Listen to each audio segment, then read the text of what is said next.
喂，師傅啊，係啊，我間屋都住咗好一段時間，想嚟個大裝修，換過晒啲食水喉啊。啱啦，我幫你搞掂佢啦，用遠焊方法駁同喉管包保快靚正啊！等等，呢位師傅係咪指定人士嚟㗎？乜要指定人士嘅咩？係點㗎？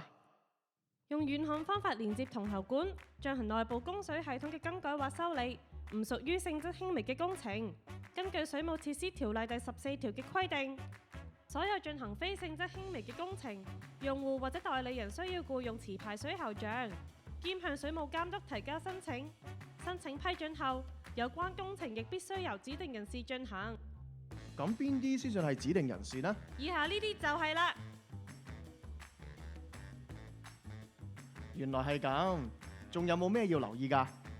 梗係有啦，焊接物料都有分含鉛同無鉛焊接物料，連接銅喉管進行食水系統嘅更改或修理，只可以用無鉛焊接物料嘅咋。食水喺輸送過程中會接觸到水喉產品嘅金屬表面，所以用含鉛焊接物料有機會影響食水安全。記得問清楚師傅用緊嘅一定要係無鉛焊料啊！哇，原來可以咁嚴重㗎！咁我點先知邊啲係無鉛焊接物料啊？要用到焊接物料接駁水喉係屬於非性質輕微嘅工程，應由一啲有專業知識嘅指定人士進行。水務署為咗方便市民識別焊接物料，會為無鉛焊接物料發出一般認可資格。只要購買有一般認可嘅焊接物料就可以放心啦。咁我可以去邊度買到有一般認可嘅焊接物料呢？咁我就要介紹下認可水喉產品銷售商啦。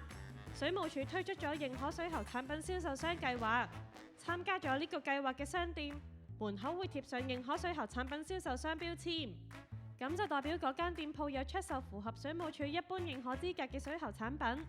其中 D 類商戶就會出售一般認可產品型號嘅焊接物料，仲會喺店內嘅展示櫃上清楚咁展示出一般認可嘅無鉛焊接物料，等店內職員同市民更容易識別，同減低攞錯唔符合一般認可資格焊接物料嘅風險，咁咪買得安心又放心咯。至於揀選產品嗰陣，記得參考色揀標籤。色揀標籤又係咩嚟呢？見唔見到產品附近有個標籤啊？